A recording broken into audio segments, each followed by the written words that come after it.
Hey, I'm Sith King. And I'm Sonic Sons. We're the Rambling Reviewers. And today we're looking at Guardians of the Galaxy Volume 2. The second one. Ooga chaka. Ooga chaka. Ooga chaka. Okay. No. We're not doing Redbone's Hooked on a Feeling. Oh, maybe Though this soundtrack is actually really good still. I mean, yes, I did initially complain that I didn't recognize as many songs, but having gone back and listened to them again, they are ridiculously catchy. Yeah, definitely. Yeah, and they do the old thing of all these old classic 80s, 70s musical numbers.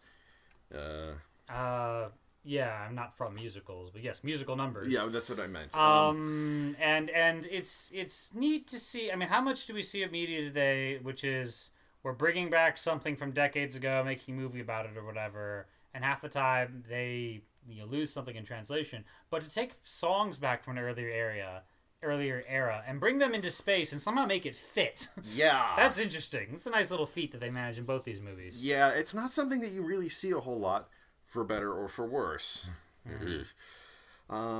Yeah, so this movie actually does something that hasn't really been done since Phase 1 of the Marvel Cinematic Universe.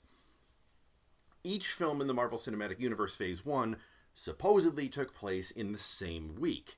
They actually had a supplementary comic about this called either Fury's Busy Week or Coulson's Busy Week, where Fury and Coulson were going around and taking care of these things, like how in the second Iron Man film.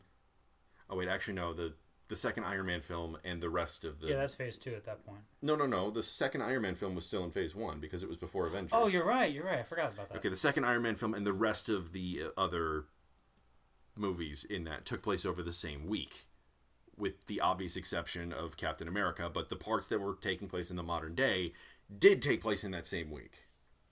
Okay. I mean, obviously, we're not saying that the Nazis were in the same week as Tony Stark getting kidnapped by the Taliban. I was thinking that might be a little difficult. Which you can actually see in the Iron Man 2, where Coulson has to leave to go to the Hammer of Mjolnir, the Hammer Mjolnir in the desert for the Thor movie, showing that takes place at the same time. Right. Ever since Phase 1 ended, each successive MCU film has taken place basically at the same time that it's released in the real world. Yeah. I forget all the exact dates everything came out, but yes. Yeah, so if a film is released in 2012, it takes place in 2012. Or thereabouts, anyway. I'm sure there's a couple exceptions. This film goes back to the original, slightly sliding time scale. So technically, this should take place during Phase 2 of the MCU, as it's only about a month or two after the events of the first Guardians film. Okay, that was a long way of saying that. I apologize, everyone. No, that's all right. So, we start out with them... So the Guardians have been hired by these people called the Sovereigns, the Sovereign race. They're all you exist because we demand it, and you end because... Wait, I don't remember that quote. Shut up. Okay, I was trying to do Mass Effect Sovereign one. Anyway, these people are all gold. And they can identify who is and who is not Saren. Yes. You are not Saren. Okay, good. See ya. That's their only power. Okay, for real though, I would love to see the one guy, the janitor who has to clean up that room, and just every time he comes in, you are not Saren. Yes, I know, I'm not Saren. You shut up so I can clean this up. Yeah. Okay, the Sovereign are, assholes. They're very conceited. Yeah, they're very conceited, arrogant. They're not, evil, though. And I like how they come up in the plot, in 3 different ways. Or really, these particular batteries come up in, 5 different ways. It's a really great Chekhov's boomerang. Okay. So, the Guardians have been hired to take care of an interdimensional flying squid monster that shoots rainbows out of its mouth. I'm not sure the rainbows part happened. Yes, I recently watched a whole bunch of clips. There were rainbows. Wow. Yeah, it's been a while since I've seen it. So, this is officially my favorite movie in the MCU. Yeah, I could see that. Okay, guys, step 1 of our film. A guy who doesn't understand metaphors, a human with a love of classic Earth rock and roll, a green-skinned woman, A raccoon with a machine gun and a tree are here to stop a flying squid monster that shoots rainbows from another dimension. Yeah. Go. You know You how gotta many- love any film that says, "Hey, you know, logic and consistency. Screw that. Let's do this." but in a way that makes it fun. Like, because Oh my we God, take yes. apart all sorts of bad inconsistencies, but this is like just full of possibility, and it's a nice counterpoint to all the other shows out there, movies, whatever, movies. that are try to make superheroes all gritty and realistic and grounded. In I the mean, first, it's nice to have that. I It mean, is, but, like, who can we say need- that we The need Dark variety. Knight was not awesome? yeah, that was awesome. But this is a great different flavor that somebody needed to explore, and these people Yeah. did. And they open it up with they explain the Sovereign wants us to protect these batteries because they're super important and they don't want them stolen. So naturally we see Rocket stealing them as this is being explained because it's Rocket. And this is actually a plot point for his character. And as weird as this movie gets, character is one of the cornerstones of it. I think they did better character development in this one than in the original. Yeah, Honestly. Like, the which original is- was good, but this was even better. I mean, and it's not like they skimped on character during that. They had great character during the whole movie. It's just that this one, it's even better. Yeah. Admittedly, Drax kind of didn't really have much character development, But but, even he still did have some. Even the small amount of time they gave to him was well spent. Oh yes, absolutely. So they go into this big old fight scene, and hilariously, Okay, I think there is this trend with the Guardians movies so far where they have something serious is being set up. Like the first one, they had Peter seeing his mom die of cancer. Plot point, by the way. yeah, And in this second one, we see Peter and Peter's mom and dad frolicking in the woods where he plants this thing in the ground. and there's that song playing in the background. Yep, Brandy. And that's actually important. Yeah. Classic music is important. Not just that it's there to be fun, but the lyrics come up later as a symbolic thing, and it was wow, I had never known what those lyrics were. Something about a fine girl or something. I hadn't really listened to the rest of it. It's like white noise. mean, Brandy, you're a fine girl. What a good wife you would be. And then that's- I always liked I the don't tune, but I really- never really I don't remember the really- rest of it. yeah, But my life, me- my love, and the lady is the sea. Apparently, yeah. now that this movie has told me. Okay. So they showed that first off, and you get the that feeling that this is kind of serious because one, in the last movie, we heard that Peter's father was not a human. That's He right. was yeah, they just said he was very an vaguely. angel. Well, they didn't say he was. No, something... no. His mom said. Oh, his mom said that. Yeah, it was. I'm But they thinking of the assume- Nova Corps people that said, "Oh, that's something we haven't seen for a long time." It's like, hey, Nova Corps, just tell him what it is. No, they're gonna be vague about it. Okay, fine, Nova Corps. Well, apparent. Okay, we'll get to that when we get to that. Then it fast forwards to the Sovereign Worlds, and then we get into something that establishes how the movie will actually go. We have a long oneer scene. Now, a oneer is a scene where they do all this stuff in one take. Yeah, it's a long cut. I think they also call it. Yeah. They did it in the Avengers to show how each Avenger was fighting against the Chitauri, and it was One so big cool. sweeping camera motion back and forth across the city and showing how to scale the battle. Age of Ultron, they did it again to show them beating up Nazis, which is appropriately the best use of anything. Really, you could say that of anything. Blah, blah, blah, blah, blah, blah, blah, blah, blah, blah, blah, blah, blah, and they used it to beat up Nazis is the way to make any sentence amazing. Now, moving right along into Guardians, they do the oneer, except the awesome battle scene is in the background. Yeah. Set to Mr. Blue Sky by the Electric Light Orchestra, we see Groot dancing around the battlefield. This baby Groot, because he lost most of his mass last time around. Yeah. So he's just totally He doesn't not know paying attention. He doesn't know what's going on, and he doesn't care. At one point, Gamora, he waves hi to her, and she waves a quick hi back before going back to fight him, which is kind of touching. That she cares enough to oh hey hi, I'm going back to the fight now. And that's true of kids. They won't go away until they've told you what you need to know, and you've acknowledged them. So It makes the scene so much more interesting than if it had just been a straight up fight. yeah, it totally was. And eventually, Drax says, "The skin of the monster is too thick. I'll have to cut it from the inside." And he jumps inside the monster's mouth. And then Gamora and Quill, yeah. Quill Peter. just have this little thing. What did he do? He said he was going to cut it from the inside, but it's the same thickness on the inside as the outside. I know that. But so many films would just go, oh, okay, he jumps inside and then he cuts it from the inside out. So it's nice to see that little bit of realism in this film where a man who doesn't understand metaphors has jumped into the mouth of an interdimensional rainbow-shooting squid monster. There's particular bits of realism that help the story and others that harm it, and we like the ones that help, so... So then they kill the monster. They totally kill it from the outside, and then Drax just, like, stabs his way out, and is like, No, I he have doesn't single-handedly killed the He beast! does not stab his way out. He falls out through the stab wound that Gamora makes. Yeah. I have single-handedly killed the beast! And they just kind of look at him like... And then Groot throws something at him, which he deserved at that point. Then they meet the Sovereign. And Peter starts... the Sovereign plural, but the Sovereign of the Sovereign, the leader... one of the leaders, apparently, I don't really know. Yeah, no, because there's like some council she reports to. She mentioned that at the end. Yeah, but then again, like, there's like other councils in real life that supreme leaders do report to or something. Well, so... anyway, her name is Aisha, and she appears to be in charge. And Peter starts flirting with her. Yeah.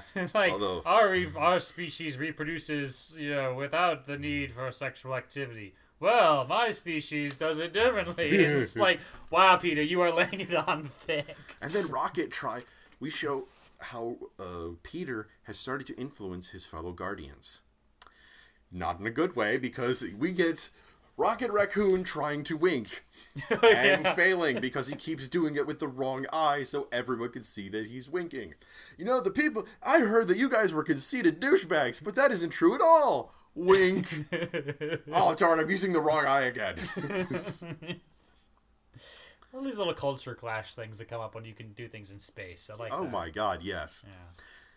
Then, as they're leaving the planet, a Sovereign battle fleet starts appearing behind them, and this is so cool that the way that they did this. Oh, sure, they did the remote control ships thing, and that was awesome. But they had Ben Browder there as one of their admirals. Oh. You don't know who that is? No. Okay. For those not in the know, Ben Browder was the main character in a TV science fiction show called Farscape. Oh, okay. You're the Farscape fan. I've only seen like one Farscape episode.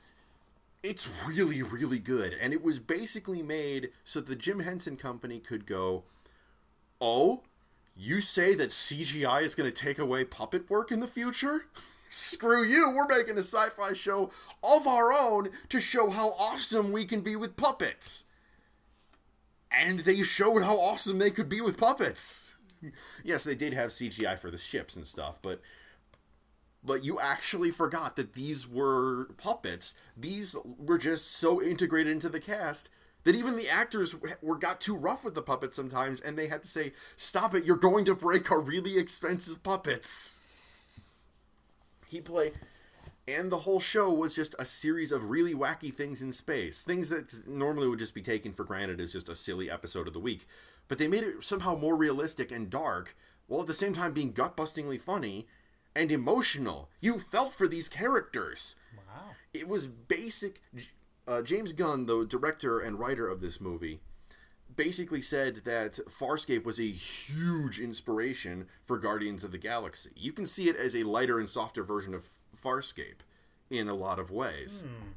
I should watch more Farscape, maybe. Yeah, hell, the main character of Farscape was John Crichton, who some have considered the unluckiest space hero in existence. They are correct.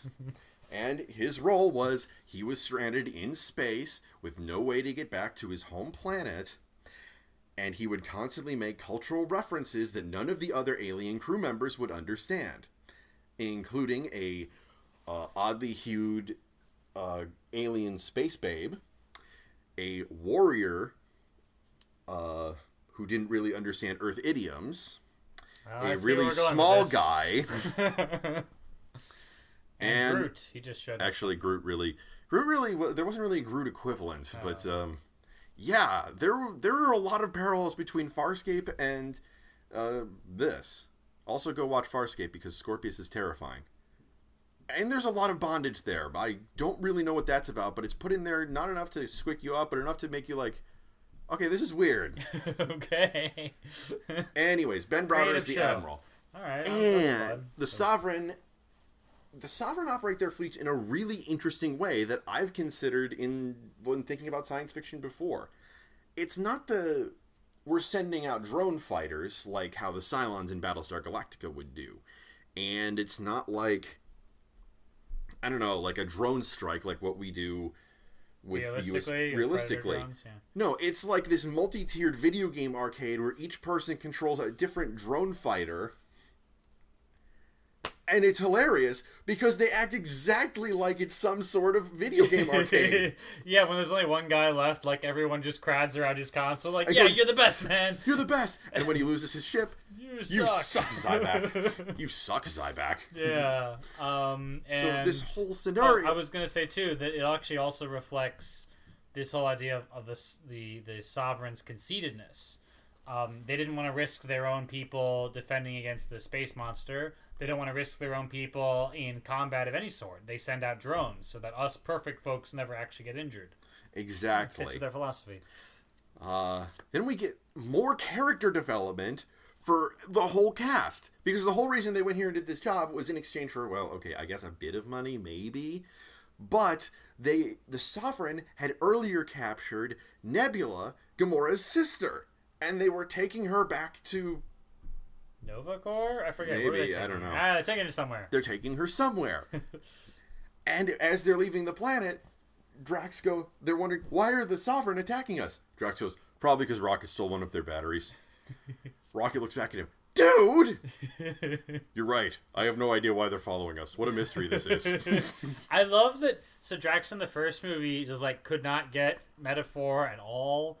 And this time he can bet that in figurative language more so, but he's still got this culture clash thing going on, and he doesn't know. So it's like he has developed, but not in a way that he stopped being Drax. He's just a different version of him. He's no longer, I have no social experience. He's now, I have the social experience of a preschooler. Oh my god. And then this battle scene is also a great character moment because both Peter and Quill simultaneously... Peter and Quill. Peter and Rocket keep trying to take over the ship to try to pilot it through a quantum asteroid field. Which, okay, nice technobabble, guys. That's insane, but okay. I just love seeing the asteroids actually jump around quantum style instead of where Star Trek. They'll just tell you that something is quantum, but whatever. It's the same pushing buttons thing you always do. So they managed to pilot it through there, only to realize, oh wait, it's an asteroid field. Only a few of the Sovereign fighters came through the field. The rest just went around. Just oh, great. Oh right, that's a thing. It's space. Only for all of the Sovereign ships to suddenly get blown up by a mysterious man who's riding on top of a ship. Yeah, no spaces or anything. He's chill. Okay, what the heck is going on? You ask yourself. Yeah, that's. I mean, it's still cool. It's just they go through the jump point, which I think is a really cool thing because I'm always fascinated by different methods of faster than light travel in science fiction, and this just looks like it's a spot in space where it's weaker, and they go through this window and they're in a different place. It's a good narrative way to put boundaries on when you can and cannot go to hyperspace. Exactly, which is why I got so angry when the fucking Star Wars films keep having ships jump through the atmosphere. They can't do that, guys! They had whole classes of ships in the expanded universe before it was thrown out, specifically designed to emulate a planet's gravitational field. Ugh. Yeah. But I'm not angry or anything. Why would I be angry? Wait till our episode 8 review, and it starts on Both. In ice. Oh, god damn it. I have no idea. Anyway, so they crash land on a planet, and one thing I have heard, this is actually a planet that has appeared before in the Marvel Universe. Really? For 3 issues of one comic back in the 70s. I'm glad they did the research. Yeah. So they crash land there. Drax had been hanging out the back of the ship. Look, right. And that's actually a Chekhov's gun there. In order to shoot stuff behind them, because I guess their main guns weren't working or something, Drax puts on this spacesuit thing where it's like you have this little gadget and you attach it to your skin and it makes a little force field just around your body. And then he's like on a wire and just jumps out the back of the ship like some sort of tether thing. And he's got a freaking regular rifle and he's just shooting. And it was all wild and kinetic and, dangerous. And that was a Drax type of thing right there. And so they crash land on this planet, whose name I cannot remember. But thankfully, the narration, well, there's not really narration, but the text on screen is large as the screen itself. It's not subtle, but at least he gets the point across. And someone else pointed this out to me. So the mysterious man in the ship lands on the planet next to the crashed remains of the Milano. Or Milano? I forget. The ship that Peter and the Guardians live out of. They pointed out that this ship is shaped like an egg. And that the yellow part they emerge out of is like the yolk of the egg, which is what Ego's plan eventually is kind of like, impregnating the universe. And, yeah. Yeah, just like lots of little subtle things that you don't necessarily get. Yeah, I did not get that at first. Okay, cool. So And he shows up, he's like, hey, Peter, I'm your dad. Who played... Oh. He was like James Russell, or I think. I'm gonna go look up the cast. Saldana, Bradley Cooper, Kurt Russell. There you go. Kurt Russell. Yes. So I knew he was a famous guy. Okay, I guess they didn't just settle for getting 80s music. They got 80s stars. So we have Dances with Wolves / I fought the Thing at the South Pole here to help spice up the movie a little bit. Wow. And he says, "My name is Ego, and I'm your father, Peter." Dun dun dun. Dun, dun, dun.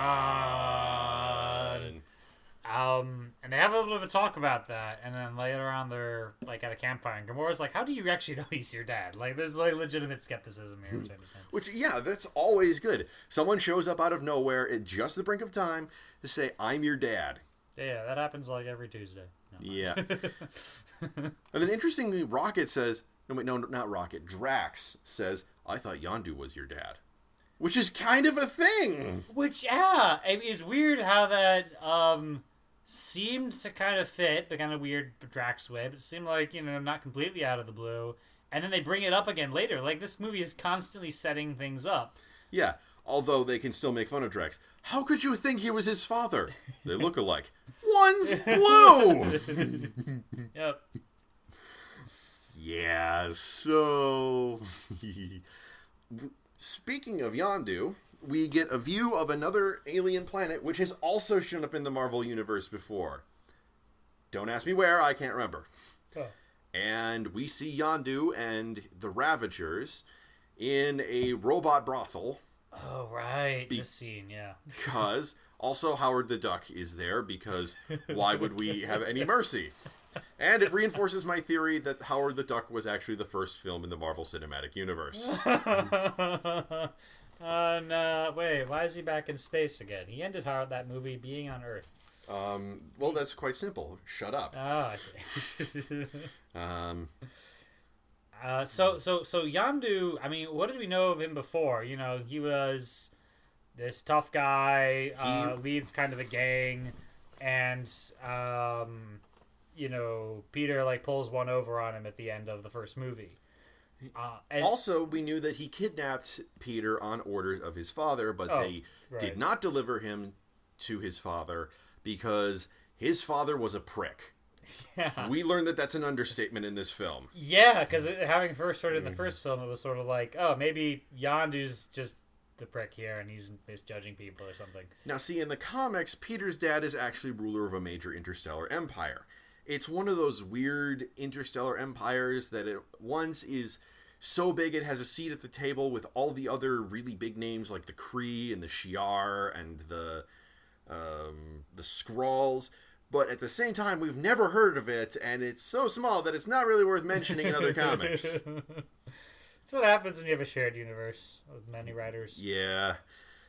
In this one, his father is named Ego. Now here's the brilliance. I know who Ego is.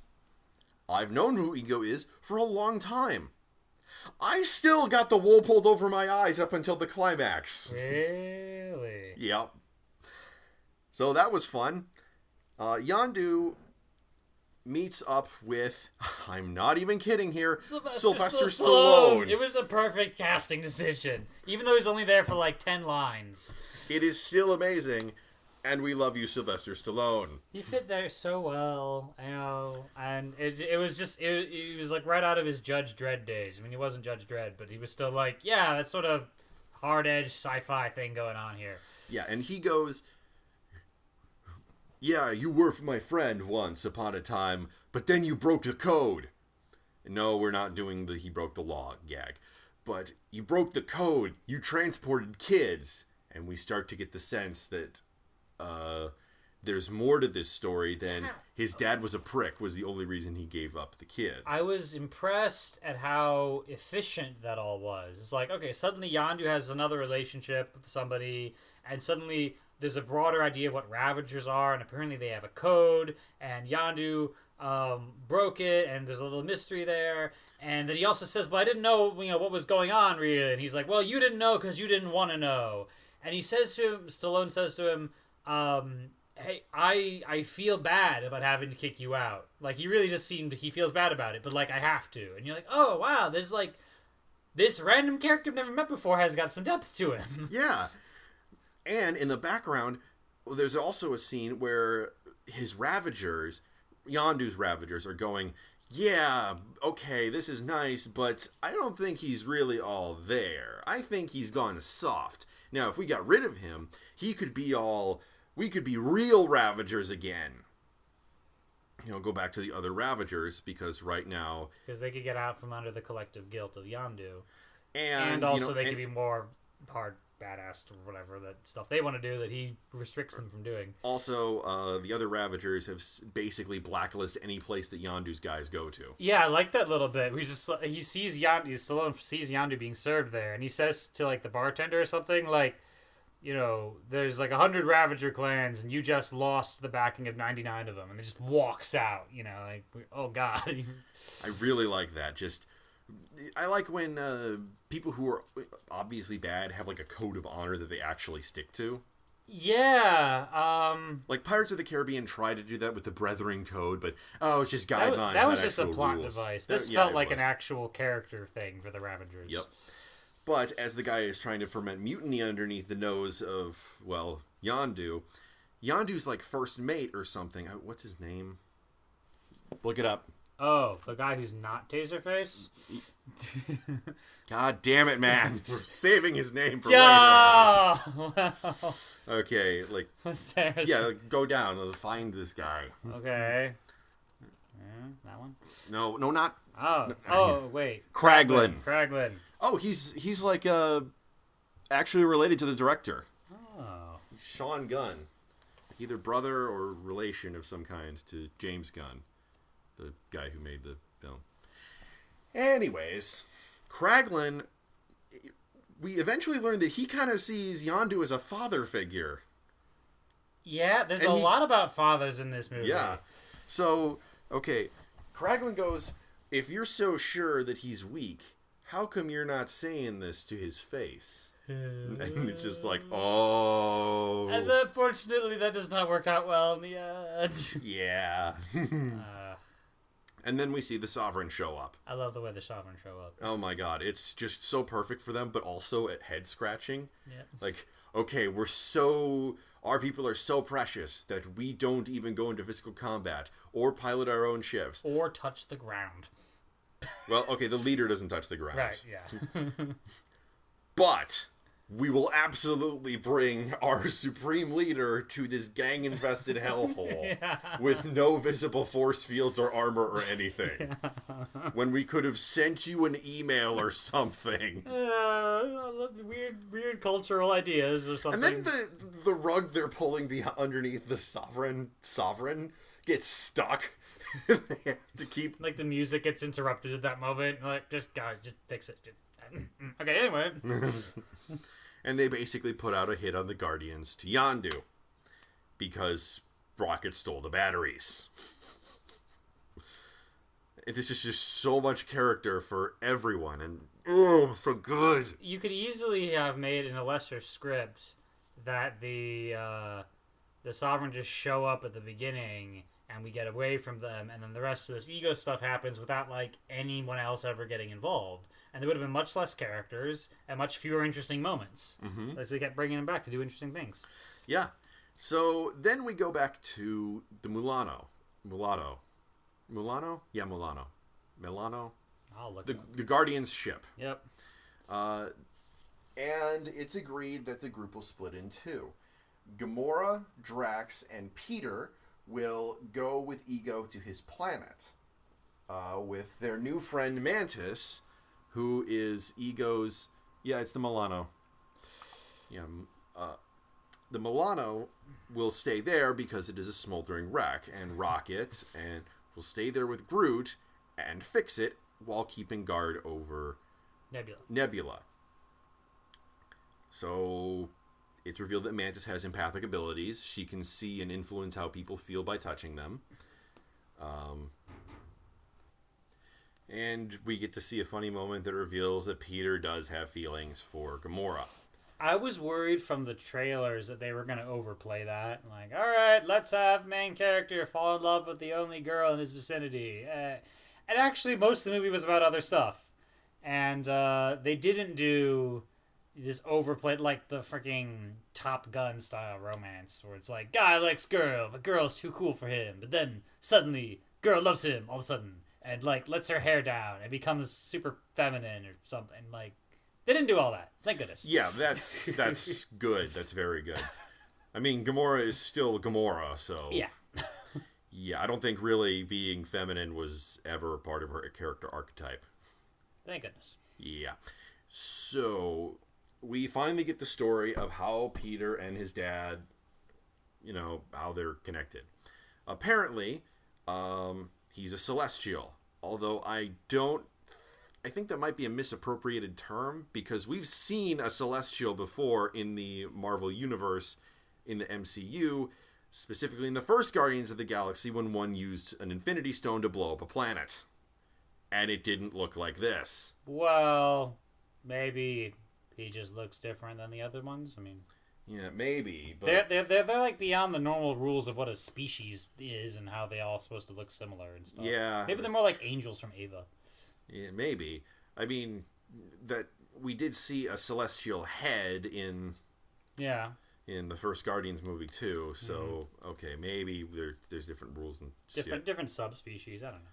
Maybe the celestial is a general catch-all term for any sufficiently advanced life form that doesn't fit into these specific rules. Or maybe Ego just has a big ego and calls himself a celestial when he's not actually quite that powerful. Huh. That actually probably works a lot better than... Yeah. Yeah, so he was a brain that eventually figured out how to absorb and create or modify matter around him, and sucked all this matter in and created a planet around his brain. Then he was like, but I was super lonely, so I journeyed out into the galaxy by creating what I thought a human thought life would look like. And naturally, he makes one that looks exactly like a human and is white. Because. Because why would we expect anything different? This is science fiction. Everyone looks like humans. Even the trees look like humans. Just ask Groot. Yeah. Well, you know what? Maybe his first 10,000 tries actually look ridiculous, and he's just not telling us about all those. Yeah. But this is simplification or something. Yeah. Anyway, so he goes out and he finds life in the universe, and eventually he visits Earth, and he finds Quill's mom and falls in love with her. And they had a baby. And then he says the reason he had to leave is because he has to be at his home planet every so often to recharge. So he left. I'm not sure if this is a lie or not, because on the one hand, the guy is a liar. Yeah. On the other hand, this actually strikes me as fairly plausible, and he does say that he did go back several times, which strikes me as this seems like it was actually a thing. Yeah, that's plausible. Anyways, and he wants to connect with Peter because he's his son and blah, blah, blah, blah, blah. they actually get to play catch with a mystic energy ball thing. Yeah. It's like an energy He blue teaches Peter how to make like football, little energy whatever. balls. And then they go a little slow-mo right at the end there with this like swell of music. It's like kind of self-aware, like, and they're doing father-son bonding. It was funny. Actually, someone pointed out that it's possible that Ego has enhanced senses, which would make sense given that he was flying a ship with no spacesuit with reins. So he'd have to have pretty good senses in order to, not die by slamming into space dust at a jillion miles an hour. He probably overheard Gamora and Peter talking about how Peter always wanted to play ball with his old man like all the other kids. Wow. So this might have been just more manipulation. Yeah. Huh. And given what we learn later, it's possible that joy that we saw on Ego's face was genuine, since this is the first one of his kids to manifest celestial powers. Yeah, it's all part of the plan. Oh, man. So we get various different points of view all over the place. We also get Mantis signaling to Drax that there's something she'd like to say to him, but is a little too scared to maybe say it right now. Mm-hmm. Hints that something's going on. There's also a scene there where Drax talks about losing his family, and Mantis puts her hand on his hand for a moment, and then she starts crying. Like, she feels She bursts into tears, Yeah. and he's just looking totally normal. And you get that moment that this is what Drax feels at this moment. He just doesn't show it. Because he's fucking Drax. Yeah, what do you know? The guy's got feelings. I mean, we already knew he had feelings. It was kind of neat to see another way to look at it. As long as she doesn't get addicted to sensing his emotions. Because then we could say that she's hooked on a feeling. Da Da da da. You're in love with me. Yes, I was. Speaking of love, Drax. Oh no, that's a little later. That was a little later. All right. Then it shifts back to the Milano, where Rocket has figured out that people are trying to sneak up on the ship. It's the Ravagers.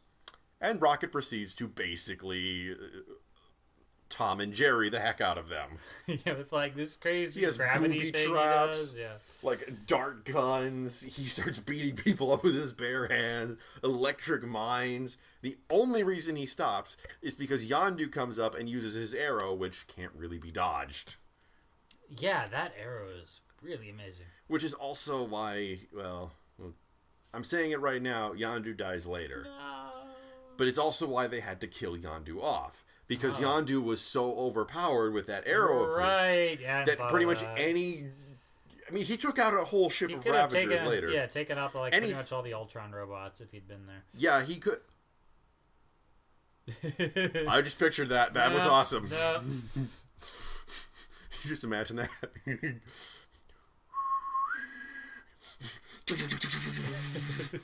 Okay, that'll be half your planet's gold.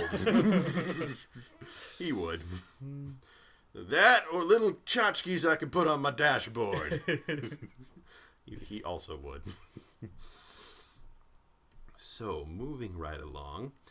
Then Yondu comes up and he says, we're not taking Peter for the bounty. We're going to instead sell these batteries. To which Kraglin finally... Everyone starts getting angry at him because... Yeah, we're missing out on a perfectly good bounty. Yeah. And Kraglin finally steps up and says, dude, look, you constantly protect Peter even when he screws up. If we did this shit, you'd take us down hard. Now, Kraglin was just intending to say, dude, you're being a little hypocritical. Maybe you should think about this. But then a certain character who was already spoiled... Sorry, you were asking what his name was. No, I was asking what Kraglin's name was. Yeah, but alright, fine, I'm sorry. Okay, uses this moment to basically try to stage a mutiny, which looks like it won't work because Yondu still has the arrow, controlled by that cybernetic on the top of his head, and Nebula just shoots the cybernetic and destroys it. But leaving Yondu alive, so, we get to have cool character moments with him later. Yeah. So they all get taken captive, and the Yondu loyalists all get thrown off into space. And we get to see this trail of aliens just frozen and vacuum suffocated to death. Yeah, that's horrifying. My God, congratulations, Rosalind. You have the title of Airlock Queen is now revoked. These guys win. And then we get the new leader of the Ravagers, an idiot named Taserface. Who announces it with a big roar. The mighty Taserface! And Rocket's like strapped to a chair at the time and just starts laughing at him. And then just like, he points out, this is a really stupid fucking name. What were you thinking, you idiots? Do you shoot tasers out of your face? No. Well, what's the name for? It's metaphorical! For what? For the fear! Inspires of my enemies. And like some of the guys in the background look at each other like, actually no, that does not inspire any fear. And then while he's trying to intimidate Rocket, and failing, Nebula walks in and says, look, I don't give a shit about any of you. You don't kill them, they're going to make you a lot of money. Meanwhile, I'm taking your fastest ship, and I'm going to go kick my sister's ass. Kraglin takes her to her ship, and he says, so what are you going to do with this ship? And she goes on this rant and tirade to describe everything that she's going to do, what Thanos put her through, and that she's going to make Gamora feel everything, including having her brain ripped out of her head. I don't even know how that's possible. And congratulations on making Karen Gillian, that's Irish, Scottish, I get Ireland and Scotland mixed up, I'm sorry, girl from Doctor Who, really scary. And then Kraglin makes the scene perfect. Oh, really? Because I was thinking with the money, you were going to, buy some nice jewelry and maybe a really nice hat, make all the girls jealous. And it's, super awkward. He just pats her on the shoulder. Well, good luck then. If you watch carefully, she wipes off her shoulder. Later. Wow. And takes off in one of the Ravager's ships to go to kill Gamora. Meanwhile, on Ego, Gamora is on the outs with Peter because he keeps making cultural references, for one. But for two, she keeps saying, there's something wrong here. I don't trust it. And Peter's like, rather understandably, I think, hey, you were the one who told me to go here. So now you're giving me completely conflicting advice. I don't know what you really want. You're being really confusing. I'm going to stop talking to you now. Which, that's actually pretty realistic, I think. Yeah, he's just finally found his dad after all those years of never knowing him. He's attached to the idea. He was skeptical at first, but Gamora was the one who convinced him, take this guy into your life. Yeah, that too. Yeah, so, whatever. So that happens. He also has a conversation about whether or not the two of them are a romantic item of some kind.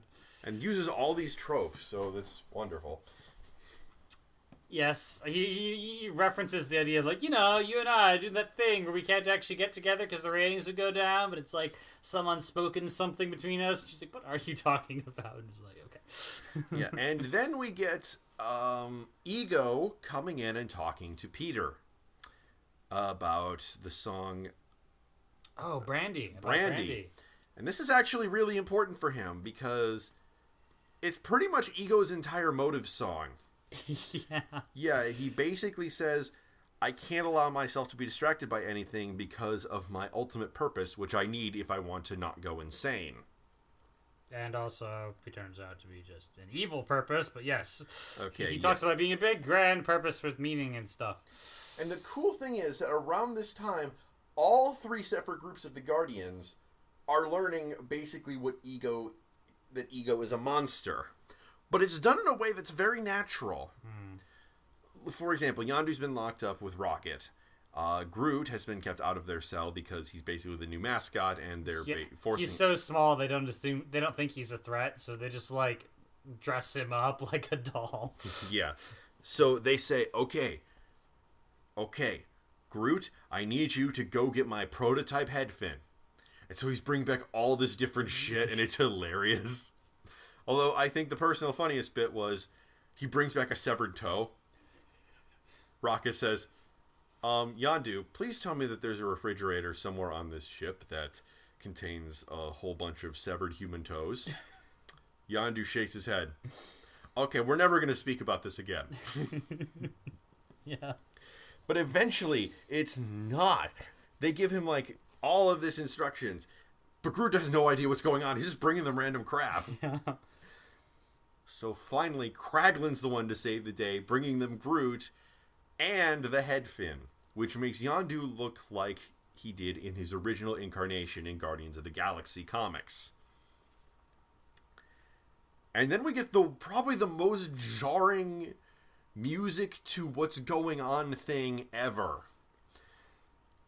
Set to Come a Little Bit Closer, a song about a girl cheating on her man, set from the perspective of the man she's cheating with. Yeah, it's about a guy who gets with a girl, and then, you know, he realizes that the girl has another guy who shows up later and chases him literally out a window.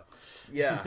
So, you know, just a very upbeat, cheerful, peppy song, while Rocket and Yondu are literally murdering every single person on the ship. That's the Guardian way to do it. Yep. And meanwhile, on Ego, in a distant, deserty part of Ego's planet. Ego's planet, they call it. Yeah. Gamora is sitting out and doing nothing for some reason. Well, she was annoyed at Peter and took a walk, I thought. Yeah, okay. And that's when Nebula shows up, pulling one of the... I don't know what the cliche is called or where it's from, but, like, the running through a field from a plane that's strafing the area. Oh, yeah. Doing that before Nebula smashes the ship into a cave. So Gamora grabs the machine gun off of it, and it's like the size of one of those big shipping containers, and shoots it. Because she can do that. Yeah, they got to show off her super strength more in this movie. Yeah, which is definitely an improvement. Basically, the two kind of sort of work it out through fighting. Well, yeah, I love the character development between them. Like, I totally had Nebula pinned as just like, okay, another villain, the end. But they're both raised by Thanos, who put them through training through hell through all their childhoods. Made them compete against each other to make them, like, strong. Gamora would always win. Nebula's pissed off at Gamora for, like, you know, all that she suffered at Gamora's hands. Even though Thanos is the real villain here, and they eventually realize, you know what, he is. So, I still hate you, but I'm gonna go take on Thanos first. Yeah, okay. Well, they sort of do that, and then they walk down the cave, and they conveniently find... the guy from the hologram. From the hologram programming department. With a field of skulls. Oh my god, we're making more skulls. This is our 91st episode. We're still calling back to that. We're calling back to like the first or second. I don't know. Yeah, it was early on. Yeah, really early episode. We're still calling back to that fucking guy who thought a field of skulls would be really a great thing to do. And guess what? It was not. It was really stupid thing to do. And why would you do that? You think Ego could have bothered to incinerate all these skulls, but I guess he's a planet. Put him in, like, a magma pool or something. Yeah, but no, it's just this pit full of skulls. And we hear... And this is where, over with Yondu, Yondu spills the beans that he had been kidnapping Okay. Ego spills the beans to Peter that Peter's mom was not the only one that he had tried to make more... One of his things kids with. He wanted more Celestials around so that he wouldn't be alone, because he really hates all other forms of life other than himself. So he thought, if I have kids, they'll be at least part Celestial, and I can use them to help me accomplish my grand purpose and, you know, not be lonely. Yeah, I really thought he was more on the lines of, hey, you guys can double up my power, and less on the emotional side of loneliness, because he's that much of a dick. Yeah, I got more of the emotional side, just because... Yeah. Well, he kept trying to connect to Peter on an emotional level. That is true. Yeah. I guess once I realized he was a genocidal maniac, I assumed everything was a lie. But it didn't have to all be lies. Yeah, you can still be evil and still have a desire for human connection. Well, I say human, Celestial connection. Well, interpersonal connection. It reveals that Peter's mom was one of countless women that he seduced over the entire universe. And he paid Yondu to pick up these kids from around the universe, bring them to Ego, and Ego would test them to see if they were capable of utilizing their powers. And none of them were, and they all got killed, and their skulls were piled up in the skull room. Yeah, okay, that was kind of really creepy and unnecessary, creepy. But then Ego finally heard that, hey, here's one that actually can use it, and tracked down Peter. Because he, in the first movie, held an Infinity Stone for a minute or two.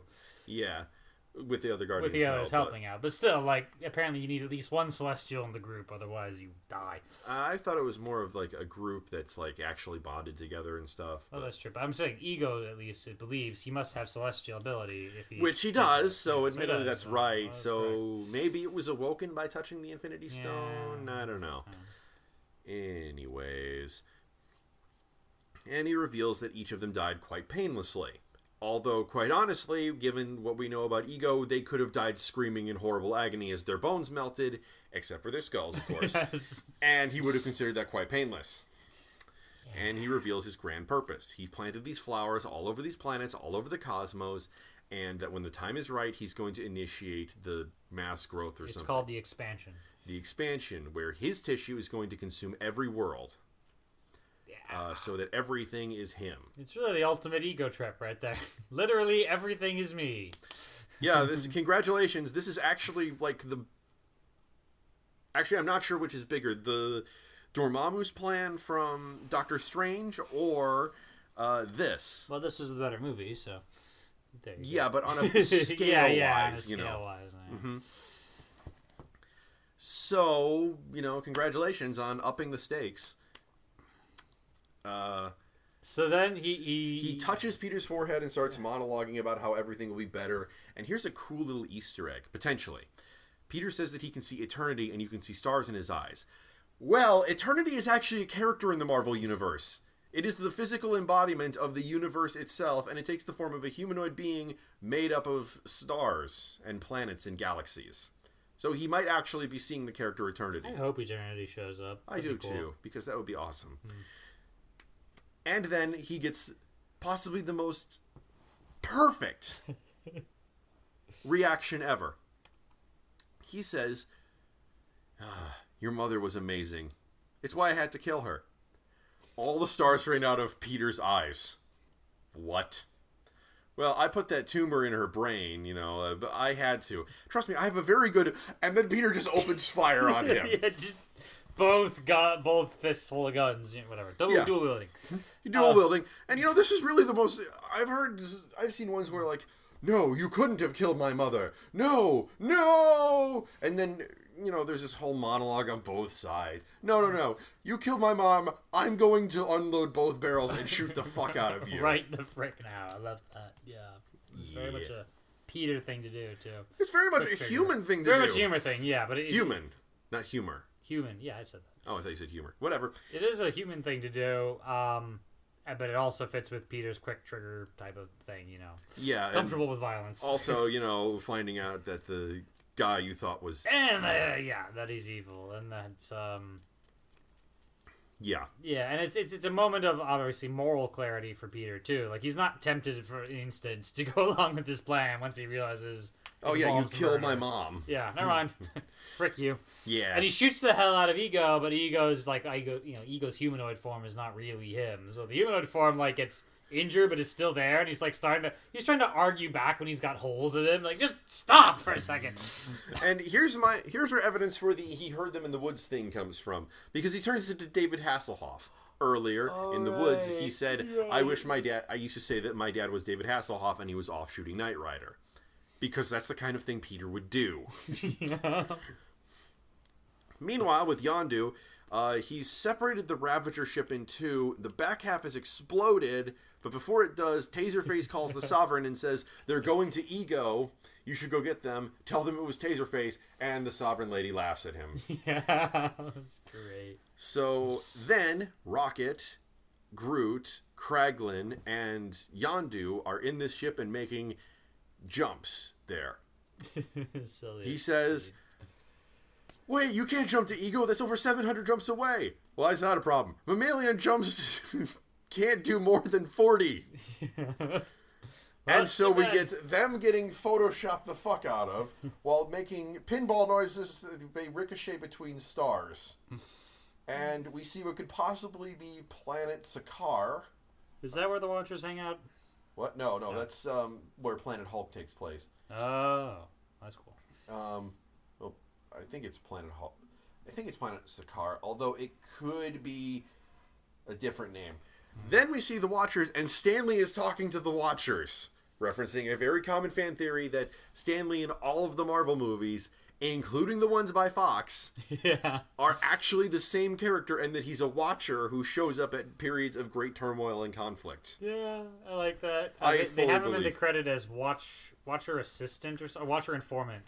Yeah. I just make him a full-fledged Watcher while you're at it. You know, he's in disguise. And then they finally get to Ego. Groot throws up. Somehow. They don't really want to speculate too much on the digestive tracts of plant aliens. No. Put that on. Too much. Nope. And Yondu and Groot Yondu and Rocket have some bonding because Rocket says, I'm going to save... Surprising amount of bonding, yeah. I'm going to save Peter because I'm going to lord this over him forever. But then Yondu says, bullshit, dude. You're just doing this because you're scared of showing any sort of sympathy whatsoever. You're scared because... You're doing this because the scientists who created you didn't treat you like a person at all, but like something to be bought and sold on the open market. And then he reveals that Yondu is the exact same way. That's why he's been such an ass all this time. It was earlier revealed that Yondu was sold into slavery by his parents. But anyways, and we get to see Ego for the first time. And it's here where I have to make a small diversion into the Deadpool movie. Oh. See, when the company that made the Deadpool movie, well, they had to ask Marvel. There were some negotiations with Marvel. In it, they said, okay, you can change Negasonic Teenage Warhead's powers, which, yeah, we did mention that in our Deadpool review, that her powers were different. But they had to get permission from, the right companies. They said, okay, Marvel said, okay, you can change Negasonic Teenage Warhead's powers. But in return, we get the access to the film rights to the characters The Watchers and Ego the Living Planet. Oh, wow. Which, normally those are part of the Fantastic Four wheelhouse because they're connected to they're both connected to Galactus, who is, well, primarily identified as a Fantastic Four bad guy. Right. But because of this, they were able to use Ego here, and it's why I completely forgot up until this point that Ego was the name of Ego the Living Planet. And we get to see Ego's face on the planet as carved out on the size of continents and whatever. Yeah, as we move in to see, what's going on with Rocket and Yondu. They get in there, they land on the regenerating Ego's humanoid body in a dropship of some kind. They just smash into him more like it. Yeah, yes. It's amazing. I love it. While Kraglin remains behind in the ship up above. And they start going, hey, your dad's an asshole. Peter, you are messed up. Of course I am! He points out to this writhing abomination that's vaguely humanoid shape and screaming, that's my father!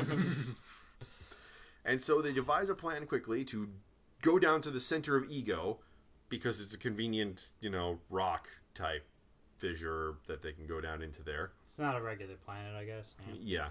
And they can go down, and they're getting ready to kill Ego by using a mining laser that Yondu once used to rob a bank in order to blast its way into... Ego's brain's at the very center of the planet, and there's rock around it, like a skull. Super Not tough. actually shaped like a skull. But... Super tough rock. So they have to zap through it with a mining laser. Yep. Yep. And as they're doing this, Kraglin's up in orbit listening to Wham Bam. Wham Bam. An awesome song that is, again, massively not really what the scene demands. But it fits. It fits in a way that it doesn't fit, yeah. Yeah. It's non-fitting on purpose. Yeah, and this is when the Sovereign Fleet shows up again. They're basically a diversion here. It's not really, Well, in a way, yeah. But they show up because they still want those damn batteries. And they want to kill the Guardians. They want to kill the Guardians, steal the batteries. And then we end up using the batteries, again, to make a bomb. This is, actually relevant. The MacGuffin actually has powers for once, Yeah. Not technically breaking the rule of what a MacGuffin is. Yep. So Rocket makes the bomb, and as they're trying to drill in, that's when the Sovereign Fleet shows up, and they have to do evasive maneuvers. which prevents them from using the drill again, the drill laser thing. And it's a really cool thing because it's like lots of really little lasers that crawl around on the outside of the ship. It's super cool, and I like love that they. You know, I'm thinking this is the exact opposite of the lack of imagination we saw in Thor 2, where the freaking ships are coming in. Remember this? Mm-hmm. And it was all like not Asgard themed at all, and they just ram into things for no reason. And the Asgards are like firing back with anti-aircraft guns because nobody could bother to come up with, I don't know, a wizard with a lightning spell or something. Or like something remotely Asgardian. Yeah, like, no, it's like an arrow that is also a cruise missile. Yeah, nothing had ever been thought through in that movie, and this is like, oh, everything feels interesting and organic, and fits the setting and all that. And yeah, but oh no, the Sovereign are going to kill them all because they can't get the generator back online. But wait, Nebula's a cyborg. So they plug the guns into Nebula, at her suggestion, mind you, and they turn it into like this bug sweeper of death that just swats all the Sovereign ships out of the sky. And that's the last we'll see of them until the end credits. wow. Oh, by the way, I should also mention that the neat little writer trick they're doing of, so I said the Sovereign ships already kind of emphasize that the Sovereigns don't want to risk their own lives. It also allows them to be sort of ambiguously villainous, like kind of just antagonized rather than a villain, but we can still shoot them without any moral qualms on our part.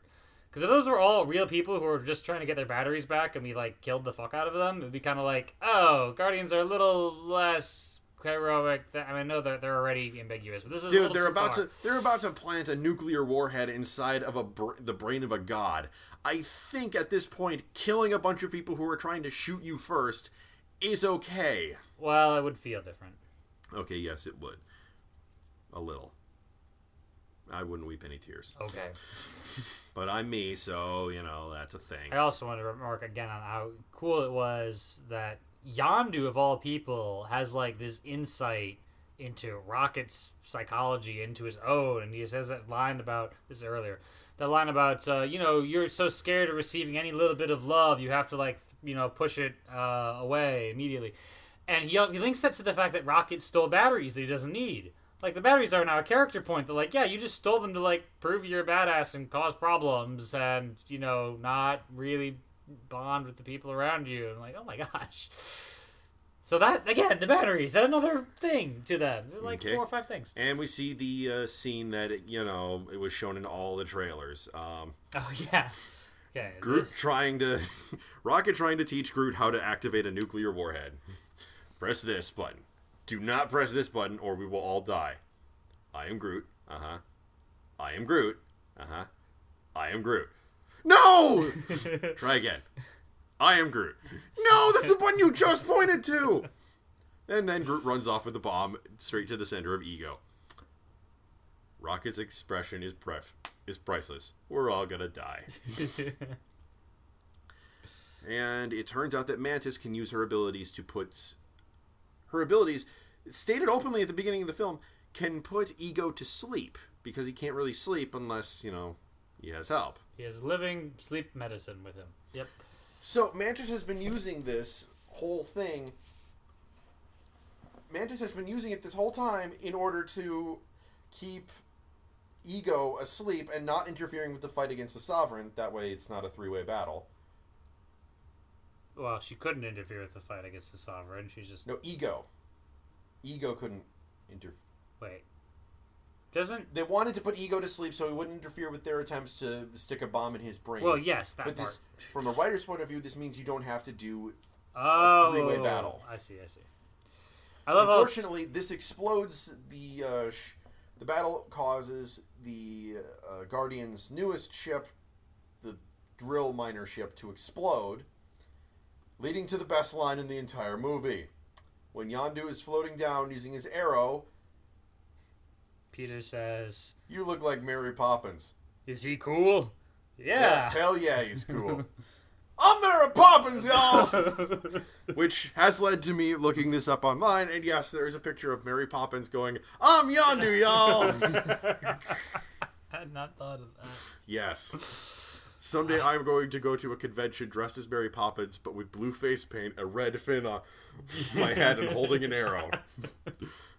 If you were going to ask, who are you supposed to be? I'm Mary Poppins, y'all! And everyone will question many things about me. I also there's another small moment there in the middle there somewhere between Peter and Yondu, where Peter, just briefly, but still it happens. He gets to unload a bit on how Yondu treated him when he was growing up. He's like, you were so hard on me. Yeah, I was just trying to make you tough. I thought it was okay. No, it wasn't okay. And Yondu just kind of looks at him like, oh shit, now I realize. Like, you told them you told me they were gonna eat me. Yeah, that was a joke. Not to me! And I kind of wish they brought that out a little bit further. Yondu like more officially apologize, but this is an example of the good parent versus the bad one. The good one will be able to admit their mistakes when you point it out to It's him. really sad that the good parent. I know the good parent is the one that had stretched the bounds of normality a bit here. The good parent is the one that said, "Okay, yes, I did threaten to eat you." I know. Doesn't make okay. Moving on. Okay, so they all land into this badass pose, and then a piece of the wreckage of the Sovereign ship slams into Mantis, and Drax yells, "Mantis, look out!" Unfortunately, this wakes up Ego, and he starts murdering them all. Yeah. So eventually, Yondu manages to get out the critical hint. Boy, I don't pilot the arrow with my head. I pilot it with my heart. But I love how he gets interrupted before he says that last word. Because if he said the actual final word, it would be a little too on the point. I use my... And he gets covered up by Ego stuff, rockets, whatever. And it starts playing Fleetwood Mac's The Chain to show how even though shit's going bad, the Guardians are still tight with one another. Yeah. And Peter still feels that this is his family, and he's going to fight. And then he suddenly starts using his celestial power, and at one point forms a giant Pac-Man. Forms a giant Pac-Man to fight a giant Kurt Russell. Right. So this is clearly the best movie ever made. Yeah. Screw you, Brokeback Mountain. Screw you, Dark Knight. Screw you, all films. This has a raccoon with a machine gun, his pet tree, and a blue man with a fin on his head screaming, "I'm Mary Poppins, y'all." Yeah. So he fights with Ego, who at one point, gets no, it says, wait, stop. You realize if I die, then you will be immortal. Because actually, Peter's been immortal this whole time, and he didn't know it. And Peter's like, hey, what's wrong with that? Which, by the way, when they mentioned that earlier, you'll be immortal so long as the light inside this planet continues on. I'm guessing the light inside this planet gets snuffed out by the end of the movie, but okay, so it does. It's the Guardians. Everything explodes around them. So Groot actually hits the correct button. Which means there's a 5-minute countdown instead of a 0-second countdown. And it blows up Ego's brain. And you get to see Ego's humanoid body just slump inwards in on itself. It's kind of gross, but still. And so they... And but Yondu... Yeah, Yondu... They... Earlier in the film, Ego had broken Peter's mask, so he couldn't have put that on. So Yondu had been given a single spacesuit and a single jetpack thingy. And he uses it to bring Peter out beyond the boundaries of Ego. While leaving himself behind, because there's only one spacesuit? No, he came with... Oh, well, yeah. It just, Yeah. He gave Peter the only spacesuit that he had, and so he dies in the vacuum of space. Just like his men previously. Yeah. Well, he's with them now, so... Yeah. And, wow... The funeral scene has some nice callbacks. It has his Ravager stripes on it, and they give him all his little tchotchkes that he put on his on his dashboard. No, and Peter makes this speech about David Hasselhoff. It's a speech about David Hasselhoff, and it's good. And it's about he may not have had magic. Whatever, high-tech car, but he had this arrow that he could whistle to, and he may not have had this, but he was still learned that, and I suddenly realized my dad was David Hasselhoff. it's so great to see writers reaching for territory in a different way. Like, how many ways can you just be like, oh, I'm sad and I'm crying?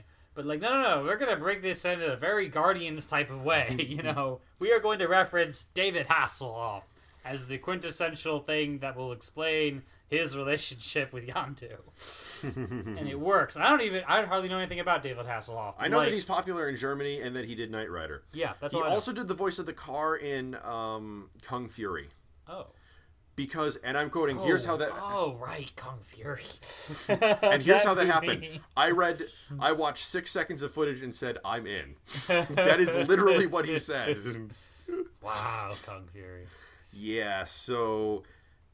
then they have the funeral, yeah, the funeral, and it turns out that Rocket called all the other Ravagers, told them what happened and how Yondu had redeemed himself, and all the Ravagers showed up and started firing off fireworks because this is how Ravager funerals work. They mentioned that earlier too in the Steam of Stallone. He's like, you know, and Did our you say colors Steven Stallone? Steven Stallone. Sylvester Stallone. Sylvester Stallone. He mentions our colors will not, you know, shine at your funeral or something. Yeah. Which I totally did not expect Yondu to die later in the film. So then when it came up, it was like, oh, wow, right, this makes sense. Oh. And you see Kraglin screaming and hollering and waving because his captain, his surrogate father, got the colors. And it's kind of this underplayed thing, but Kraglin considers Yondu his surrogate father. Yeah. We didn't really mention him, but that's because we had to list pretty much every single point in the movie because, well, a lot of movies there's a bunch of dead air where not a whole lot of shit happens. Yeah. But every scene was full of character development and world building, and it was I'm waving my arms for reasons I don't know. Yeah, I mean, I will say that just before the reveal of Ego's evil plan, if it had gone on a couple more minutes, it was starting to get slow. Like It was.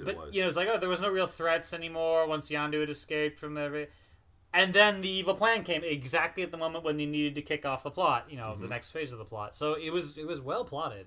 Yeah, and then it starts showing the many post-credit scenes. Oh, but he gets a Zune, don't forget. Yeah, he gets a Zune. The end of the first movie, he gets a cassette, and in this one he gets, it's a Zune. It's a what? It's a Zune. It's what everyone on Earth is listening to these days. It has 300 songs. 300! Oh. That was great. It was great. So they start showing the end credit scenes, which include... I think there are 5 of them overall. Yeah, there's Teenage Groot, and it shows how Peter is really kind of Groot's dad now. Which is another father thing. Of course, they are using all the teenage stereotypes, but okay, whatever. He's playing a video game, and he's like all solid and stuff. Like, I didn't go through that phase when I was a teenager, but all right, you guys and your stereotypes. I also didn't go through the phase where I shed leaves. So no, yeah, that didn't happen. Yeah. There's a scene where Kraglin tries to use Yondu's arrow, possibly implying that he'll be able to use it in future films if he joins the Guardians. Oh, yeah. And, you know, gets stuck in Drax's chest, and then he runs for his life. Let's see. There's a scene where... Okay, that's 2, right? Yeah. Okay, there's a scene where they show that Aisha, the Sovereign chick, is being called to task by the Sovereign High Council and going, dude, you wasted all of this on some fucking batteries, lost 2 invasion fleets pursuing the Guardians. You're an idiot. But then it reveals that she's created a gestation pod, but one for the next level of the Sovereign's evolution. And she's going to name it Adam, foreshadowing the character Adam Warlock, who is a part of the Marvel Cosmic series, which is basically all the stuff that takes place pretty much exclusively in space. Guardians of the Galaxy takes place in the Marvel Cosmic setting. Eternity, all those really space characters. He also has an Infinity Gem, or he does in the comics, so I don't know what that'll refer to. Then we see Stan Lee telling his Watcher friends. He's just going on, and then they walk away. He's like, guys, where are you going? You were supposed to be my ride home. Hanging out on the moon or whatever the hell he was. Yeah. Oh my god. And then there's like a last one. What was it though? I can't think of it. I thought that was the last one. Wait, let's see. Arrow. No, it was Sylvester Stallone gets oh my together god, with... he gets together with the other... These guys are the original Guardians of the Galaxy. So Yeah, I did the not. original Guardians were really different than the Guardians that we're all familiar with. It was a bunch of humans from different planets in the year 3000 where the human race had been enslaved by the Badoon. Oh. Like, each human had different abilities and attributes. Like, one of the characters was an astronaut from, like, modern times, but he had spent 1,000 years in suspended animation traveling to another star, only for when he gets there, oh shit, everyone's already here because they developed the FTL drive in the meantime, and no one got me out. Oh, so sad. There's a guy who lives on, like, a island on Jupiter, floating in Jupiter's clouds, who is, like, really, really strong because he's adapted to the super high gravity. There's a guy from Pluto with ice powers, a girl from Mercury with fire powers, and stuff. Okay. Also, there's a robot there. Wait, no, a guy from Saturn with hula hoop powers. No. Yondu was one of these guys, and he had a bow and arrow that he would shoot at people. And yes, he had that stupid fucking fin. Huh. I don't know where the robot came from. I think he was, like, from a different iteration of the Guardians of the Galaxy. But this robot is voiced by Miley Cyrus. Oh, right. Yeah, everyone was pissed off about that, but I don't care. Oh, why not? Yeah, it's Guardians of the Galaxy. Everything's weird to begin with. So this movie was just fantastic. I honestly think it's one of my favorite films in the MCU. Oh, yeah. No, I'd put it up there. It certainly does its own thing better than anyone else has attempted to do. That particular blend of humor and heart and everything. Yeah, a lot of the MCU films just kind of ape Iron Man in a way. Yeah, and Iron Man's great. But this is... Somehow they managed to do an action humor thing that just feels completely not Iron Man. It's clearly its own thing with its own, set of ideas and whatever. They did a team story where everyone got pretty much equal time. We didn't even cover the scene where they subverted the, interspecies romance thing. Wait. With Drax and Mantis. Oh, where right, Drax right. actually starts to have dry heaves when he thinks of trying to procreate with Mantis. Which she wasn't attempting to suggest, but he, misinterprets. But I love it. This also comments on Drax's, weird cultural vibe, too, which comes up in several other lines. Where he says, for instance, yeah, Mantis, you're ugly. She's like, oh. She's like, well, I'm going to be honest with you. You're ugly, but that's okay, actually, because beautiful people, they never know who really likes them and who just likes their beauty. But the ugly people, those are the lucky ones. And you're like, oh, so he's not trying to be a dick about it. He's just got this weird vibe. It comes accidentally. It just comes that way. Right. And then when she wakes him up later, he's like, no, seriously, I do not want to have sleep with you. And she's like, I'm not even talking about that. I don't want to sleep with you either. So that was fun. And then, Drax was much more of a comedic character in this one. He wasn't as much of a action stars character. For example, the first thing he asks when he sees Ego is, "Do you have a penis?" Everyone turns to him and goes, "What is wrong with you?" He was like, "What? Is this a relevant question as to how he impregnated Peter's mom?" He is a planet. He would smush her. Yes, Drax, I have a penis. And it's a pretty good one if I do say so myself. That was a line that was said in a Disney film. This was a line in a film that Disney made. God damn it, Disney. You win. Yeah, that was great. And then, he goes on a little bit more with, what? My father would tell us the story of impregnating my mother every winter. So, okay, shut up, Drax, please. Come on, you humans have hang-ups, It's neat when humans get to be the weird one in someone else's eyes, We're not just the Mario. Oh, then you'd love Farscape because humans are weird. Yeah. All right, there's another point for Farscape. Yep. So just the character, the dynamic, the heart, the fact that this didn't really have anything to do with the Infinity Stone thing, because it would have been so easy to shoehorn in more Infinity Stone stuff. Yeah, and they did not shoehorn that. That was neat. Yeah. I wonder how well they're going to juggle every freaking thing for Infinity War coming up. But they seem to be drawing the threads closer together, with Thanos being the ultimate enemy of the Guardians and stuff. I'm just wondering if they're going to keep the MCU going indefinitely, or they'll actually find an end point before it loses ideas. If I were in charge, I'd tell them, maybe Avengers 4 or something, just plan that to be the ending, because someday we are going to run out of ideas. And I would love to see Marvel put their effort into like, really weird stuff that wouldn't fit in the MCU. Like, give me a Marvel 1602 movie, or give me like a Marvel. There's all sorts of like stuff that just wouldn't otherwise fit. But Screw. You know what? Actually, screw. Batman v Superman. I want to see Captain America v Wonder Woman. Oh, that'd be new. Fighting Nazis in Europe. Fighting Nazis in Europe. That's not exactly V at that point, but yes. Captain Why America. Why would you care? You're fighting Nazis. Yeah, that's true. No, they're in a competition to see who can defeat the most Nazis in a certain number of hours. Yeah, I mean, seriously, Captain America #1 is probably the greatest comic cover ever. Yep, punching Hitler in the face. Yeah, it's just Captain America #1, first appearance of the character. He's punching Hitler in the face. Mm-hmm.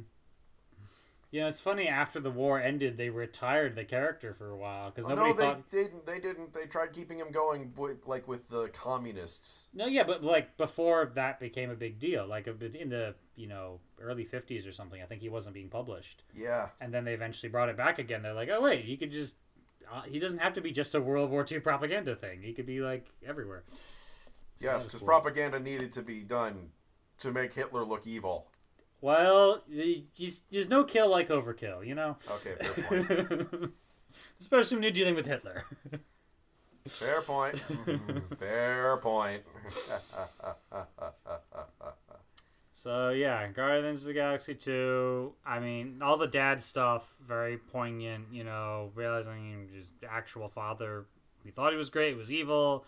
Yondu, he'd had a testy relationship with, but Yondu ends up being, better than his real father by leaps and bounds. It's amazing. I think there's a lot of writers out there who imagine that if something is silly, it can't be heartfelt. And it's a good writer that can make something silly and heartfelt and action-packed at the same time. Avatar: The Last Airbender, the good parts of Legend of Korra. Yeah, not the first couple seasons, but First two. yeah. 3 was good. Okay, 4 was great. Yeah. See our earlier reviews for a much more detailed look at that. And are slowly going insane as Korra's stupidity dooms the world. It made for funny reviews, though. That's the great thing about reviewing. Yeah. But, yeah. Good movie. Great movie. Great movie. Yep. This is probably the best superhero movie I've seen this year. Yeah, maybe. I mean, you didn't see Spider-Man Homecoming, but as good as that was, this has got a special flavor to it. I'm kind of Spider-Man'd out. I watched all 3 of the Tobey Maguire ones. I don't really want to watch more Spider-Man movies. You don't have to. You don't have to. And I'm hesitant about seeing Wonder Woman. Yes, everyone says it's freaking awesome. Honestly, I wouldn't say it was freaking awesome. I thought it was just good. It was like, all right, yeah, passable. Superhero film. Nice to see Wonder Woman in the limelight. But, it wasn't like Guardians of the Galaxy where I was going on and on about all these really interesting plot points and character development. It was like, oh, it's good. Yeah. If it comes out when it comes out on DVD, I'll probably watch it then. But, look, honestly, after Man of Steel kind of sucked balls, and then Batman v Superman got the fan reaction of, why, oh God, why, why, oh God. And then Suicide Squad apparently was even worse. And worse was a Guardians of the Galaxy ripoff, apparently. Hadn't heard that one. But I heard it was bad, yeah.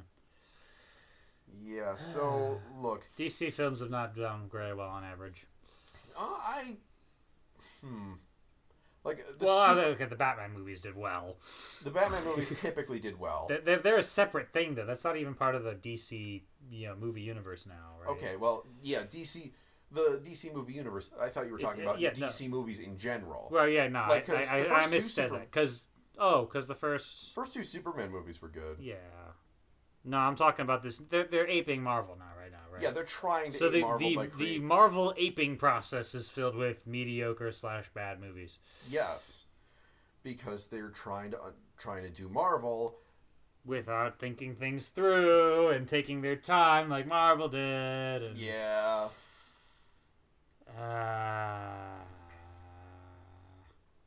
On the plus side, they have Ronan from Stargate Atlantis as Aquaman in the upcoming thing. Oh, maybe Aquaman will be the breakout character. Yeah, I think I don't Wonder know. Woman's currently going their best route for the breakout character. That's true. but- Wonder Woman right now is the best. Yeah, though I still want to see Captain America fight her just to see who would win. I mean, one has like the super soldier serum, the other is blessed by the gods. So, science versus magic, patriotism versus universal acceptance, punches Hitler in the face versus did not punch Hitler in the face. Go on. By the way, if you're still listening, I presume you're really into superheroes and stuff, and I'd like to recommend the video game Batman: The Telltale Series. I've heard of this. Yeah, it's like choose your own adventure story stuff. It's all story. I want to join And the it's Riddler. Surprisingly interesting story. It's like people can actually die in this series and stay dead, and because of that, like, stuff can happen, and you're never Well, sure. Obviously not, because Superboy Prime's just going to punch reality And and bring Superboy Jason Todd back to life. Yeah, well, I mean, that would be stupid or something. It would be stupid. Assholes. Goodness. What was wrong with you? I can't speak. I haven't actually read this story. I just know it by like reputation. But yeah, Batman Telltale Series, the first season anyway was good. Second season, the first episode has only come out, but I like the first episode. So. And I think that's what we've had to say about Guardians of the Galaxy. Yep, Guardians is awesome. Okay, well. Anyways, I'm Sith King. And I'm Sonic Sons. We're signing off.